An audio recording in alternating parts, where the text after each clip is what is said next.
শুরু করছি ইলমা বেহরোজের উপন্যাস আমি পদ্মজা। আপনারা যদি এই উপন্যাসের আগের পর্বগুলো না দেখে থাকেন তাহলে এই ভিডিওর এন্ড স্ক্রিনে সম্পূর্ণ প্লেলিস্টটি পেয়ে যাবেন। সেখান থেকে ক্লিক করে আপনারা চাইলে বাকি ভিডিওগুলো দেখে নিতে পারবেন। চলুন উপন্যাসের পরবর্তী অংশ শুরু করা যাক। শীতল বাতাসে সবার শরীর কাটা দিচ্ছে। চাঁদটা ছোট হয়ে গেছে অনেক। মোর্শেদ এক ধ্যানে বৈঠা দিয়ে জল ঠেলে দিচ্ছেন দূরে। নৌকা নিয়ে এগিয়ে যাচ্ছেন সামনে। হেমলতা আবার বলতে শুরু করেন, মেট্রিক দেওয়ার পর আম্মা পড়াতে চাইছিল না। আব্বার জন্য ঢাকার কলেজে পড়ার সুযোগ পাই। হোটেলে উঠি। আব্বা নিয়মিত টাকা পাঠাতেন। জানিস পদ্ম, কলেজে আমি সবার ছোট ছিলাম। সবাই হা করে তাকিয়ে থাকতো।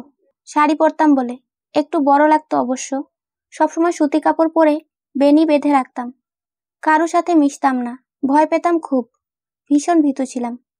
রিমঝিম নামে খ্রিস্টান একটি মেয়ের সাথে বন্ধুত্ব হয়। মেয়েটা এত সুন্দর ছিল দেখতে, ঠিক পদ্মজার মতো সুন্দর। চোখের মণি ছিল ঘোলা। তার নাকি শ্যামলা মানুষ খুব ভালো লাগে, তাই নিজে যেচে আমার সাথে বন্ধুত্ব করে। কয়েকদিনের ব্যবধানে আমরা খুব ঘনিষ্ঠ হয়ে পড়ি। ইংলিশে যাকে বলে বেস্ট ফ্রেন্ড। রিমঝিমের সাথে মাঝে মাঝে ওর ভাই আসতো। নাম ছিল যিশু। যিশু একদম রিমঝিমের আরেকটা রূপ। চোখ ধাঁধানো সৌন্দর্য ছিল দুই ভাই বোনের। যিশু ভাইয়া বলে ডাকতাম তাকে। যিশু ভাইয়া মজা করে বলতেন, ধর্ম এক হলে হেমলতাকেই বিয়ে করতাম। পূর্ণা পদ্মজা, খারাপ লাগছে শুনতে? না আম্মা, এক স্বরে বলল দুজন। পদ্মজা বলল, পরে কি হয়েছে আম্মা? তখন অলন্দপুর থেকে 2 সপ্তাহ লাগতো রাজধানীতে চিঠি পৌঁছাতে। কলেজ ছুটির পথে হানি আপার চিঠি পাই। পাশে রিমঝিম ছিল। যিশু ভাইয়া সবেমাত্র এসেছেন রিমঝিমকে নিয়ে যেতে। চিঠি পড়ে জানতে পারি আব্বা হাওড়ে গিয়েছিলেন মাছ ধরতে। আব্বার পাশে নৌকায় সুজন নামে এক ছেলে ছিল। আব্বার নৌকার চেয়ে কয়েক হাত দূরে। তখন ভারী বর্ষণ হচ্ছিল। বজ্রপাত হচ্ছিল একটার পর একটা। একটা বজ্রপাত সুজনের উপর পড়ে। সঙ্গে সঙ্গে সুজন ঝলসে যায়। আব্বা ছিটকে পড়েন জলে। দূর থেকে একদল জেলে ঘটনাটি দেখতে পায়। তারা আব্বাকে তুলে নিয়ে যায় বাড়িতে। এরপর থেকেই আব্বা কানে শুনতে পায় না, ঠিক করে হাঁটতে পারে না, মস্তিষ্ক অচল হয়ে পড়ে। এ খবর শোনার পর হাউমাউ করে কান্নাকাটি শুরু করি। যিশু ভাই সব শুনে আমার কান্না দেখে বললেন, বিকেলে ট্রেনে অলন্দপুর নিয়ে যাবেন। আমি তখনও কাঁদছিলাম। একবার শুধু অলন্দপুর যেতে চাই, আব্বাকে দেখতে চাই। যদিও জানতাম অনেকদিন হয়ে গেছে এই ঘটনার। আটপাড়া পৌঁছাতে পৌঁছাতে অনেক রাত হয়ে যায়। বাড়ি এসে দেখি সদর ঘরের দরজায় তালা মারা। কেউ নেই বাড়িতে, মুরগি এবং গরু ছাগল ছাড়া। বারান্দার ঘরে দরজা ছিল না। ঘরও বলা যায় না, শুধু একটা চৌকি ছিল। বড্ড ক্লান্ত ছিলাম। চৌকিতে শুয়ে ঘুমিয়ে পড়ি। ঘুম ভাঙ্গে আম্মার চেঁচামেচিতে। যিশু ভাই নিজের অজান্তে আমার পাশে কখন ঘুমিয়ে পড়েন বোঝেননি। তিনি আমার মতোই ক্লান্ত ছিলেন। আমার জন্মদাত্রী মা গ্রামবাসী ডেকে চেঁচাতে থাকেন। হাতে নাতে ধরার মতো অবস্থা ছিল। অবস্থা বেগতিক দেখে ভড়কে যাই। কিছু বলতে পারিনি। যিশু ভাই সবাইকে অনেক বোঝানোর চেষ্টা করেন। কেউ বোঝেনি। তখন নিয়ম খুব কঠিন ছিল। যিশু ভাই খ্রিস্টান শুনে সবাই আরো ক্ষেপে যায়। আব্বার সামনে আমাদের দুজনের মাথা ন্যাড়া করে দিল গ্রামবাসী। কোমর সমান চুল ছিল আমার। মাথা ন্যাড়া করতে গিয়ে মাথার চামড়া ছিঁড়ে ফেলে। রক্ত আসে গল গল করে। আম্মার তখন হুঁশ আসে। আমাকে বাঁচাতে আসে, পারেনি। গায়ের রং কালো, তার উপর রক্তাক্ত ন্যাড়া মাথা। কি যে বিশ্রী রূপ হয়েছিল। আমি আমার একমাত্র ভরসা আব্বাকে চিৎকার করে ডেকে কেঁদেছি। আব্বা শুনেনি। আমার দিকে হাঁ করে শুধু তাকিয়েছিল। যিশু ভাইকে অনেক মারধর করে। সেদিন রাতেই আহত যিশু ভাইকে ছুঁড়ে ফেলে আসে নদীর পাড়ে। গরুর ঘরে গোবরের উপর বেঁধে রাখে আমাকে। দূর দূরান্তের মানুষ দেখতে আসে। আমি তখন নিঃশ্বাসে নিঃশ্বাসে নিজের মৃত্যু কামনা করেছি। একবার বাঁধন ছাড়া হলে আত্মহত্যা করব ভাবি। হাত বাঁধা ছিল। দাঁত দিয়ে নিজের হাঁটুতে বোকার মতো কামড় দিতে থাকি, একটার পর একটা, যাতে মরে যাই। যেই দেখতে আসতো সেই বিশ্রী গালি দিয়ে যেত। কেউ কেউ লাথি দিয়েছে। রাধাপুরের হারুন রশিদ আছে না, ওনার আব্বা তখন অলন্দপুরের মাতব্বর ছিলেন। ওনার গোয়াল ঘরেই বন্দি ছিলাম। 2 দিন পর আমাকে ছাড়ে। ছাড়া পেয়ে ইচ্ছে হচ্ছিল গলায় কলসি বেঁধে ছুটে গিয়ে নদীতে ঝাঁপ দেই, কিন্তু পারিনি। শরীরে একটুও শক্তি ছিল না। দৌড়ে পালাতে গিয়ে হামাগুড়ি খেয়ে পড়ি গোয়াল ঘরের বাইরে। ধারালো কিছু একটা ছিল মাটিতে। মাটিতে পড়তেই হাতের বাহু ছিঁড়ে গল গল রক্তের ধারা নামে। এই যে আমার বাহুর দাগটা, এটা সেদিনই হয়েছিল। হেমলতা মেয়েদের দাগটা দেখানোর জন্য ঘুরে তাকান। দেখেন তার 2 মেয়ে মুখে হাত চেপে কাঁদছে। হেমলতা হাসার চেষ্টা করে বললেন, তোরা মরা কান্না শুরু করেছিস কেন? হেমলতার কথা শেষ হতেই ঘূর্ণিঝড়ের মতো দুই মেয়ে ছুটে আসে তার দিকে। নৌকা দুলে ওঠে। হেমলতা চমকে গিয়ে দ্রুত নৌকা ধরেন। চিৎকার করে ওঠেন, আরে! কথা শেষ করতে পারেননি, তার পূর্বেই বুকে ঝাঁপিয়ে পড়ে দুই মেয়ে। জড়িয়ে ধরে আম্মা আম্মা বলে কাঁদতে থাকে। দুই মেয়ে এত শক্ত করে জড়িয়ে ধরেছে যে হেমলতার মনে হচ্ছে এক্ষুনি দম বেরিয়ে যাবে। থামার কোনো লক্ষণ নেই। হেমলতা দুজনের পিঠে হাত বুলিয়ে সান্ত্বনা দেন। কিছুতেই কিছু হয় না, তারা কেঁদে চলেছে। হেমলতা মুর্শেদের উদ্দেশ্যে বলেন, নৌকা ঘোরাও, এদের আর কিছু বলবো না, আর ঘুরবো না। পদজা ঠোঁট কামড়ে কান্না আটকে বলল, আর কাঁদবো না পূর্ণা, আর কাঁদিস না, কিন্তু তোমাকে জড়িয়ে রাখবো। হেমলতা পদজার মাথায় চুমু দিয়ে বললেন, আমাদের এক ঘরে করে দেওয়া হলো।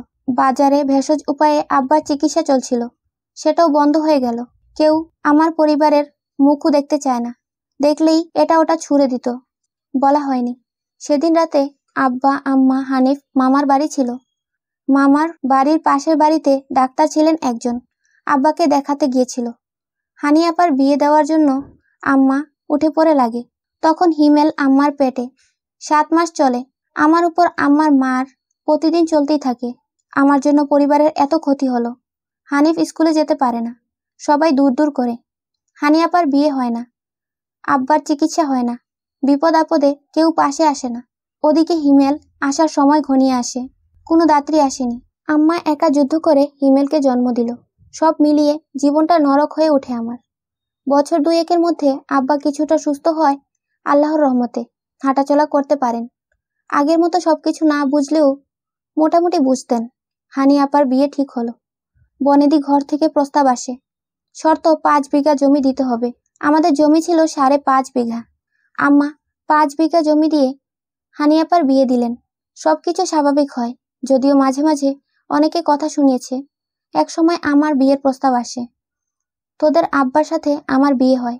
বিয়ের কয়েক মাসের মধ্যে জানতে পারি তোদের আব্বার দ্বিতীয় স্ত্রী আমি। শেষ কথাটা হেমলতা মুর্শেদের দিকে তাকিয়ে বলেন। মুর্শেদ চোখের দৃষ্টি সরিয়ে নত হন। পূর্ণা খুব অবাক হয়ে মুর্শেদের দিকে তাকালো। হেমলতা পূর্ণাকে নিজের দিকে ফিরিয়ে বললেন, আব্বাকে ভুল বুঝিস না মা, ভালোবাসার উপর কিছু নেই। ভালোবেসে লুকিয়ে বিয়ে করেছিল, কিন্তু আমাকে জানতে দেয়নি। এক সময় বিরক্ত হয়ে অনেক মারধর করে। ভীষণ বদমেজাজি আর জেদি ছিল তোদের আব্বা।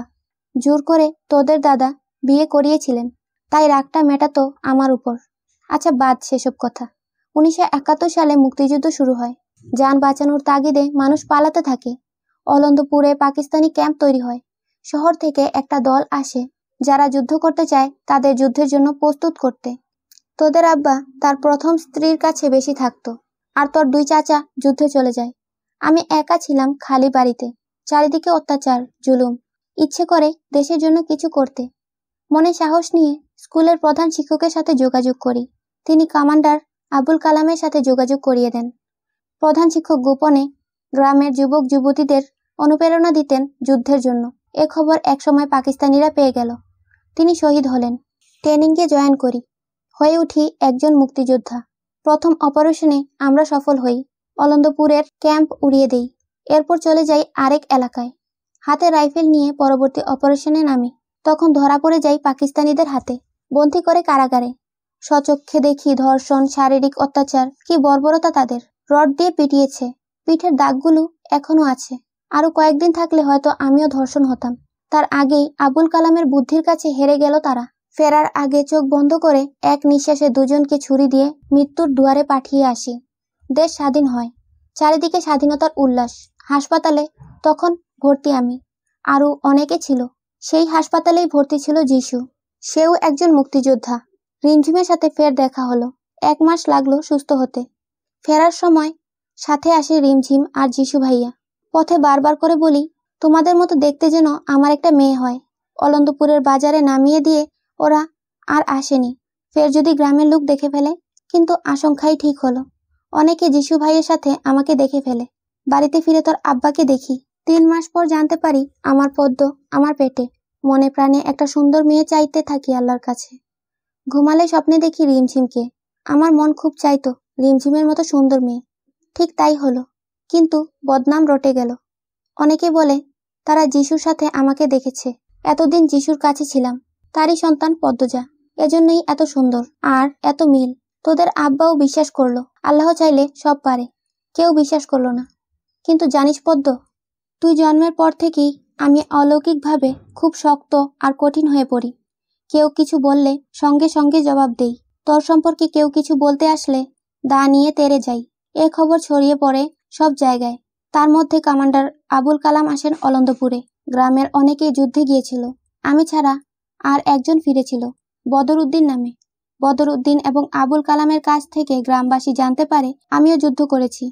হেমলতা একজন মুক্তিযোদ্ধা। এ খবর শোনার পর থেকে সবাই মোটামুটি সমীহ করে চলতে থাকে। একটা শক্ত জায়গা দখল করে বাঁচতে থাকি। প্রতিটি ঘটনা আমাকে ভেতর থেকে শক্ত করেছে। তুই জন্মের পর বুঝেছি আমি অনেক কিছু পারি, একা চলতে পারি। কথা শেষ করে হেমলতা হাঁফ ছাড়েন। চাঁদ ডুবে গেছে অনেকক্ষণ আগে। কিছুক্ষণের মধ্যে ফজরের আজান পড়বে। পদ্মজা পূর্ণা স্তব্ধ।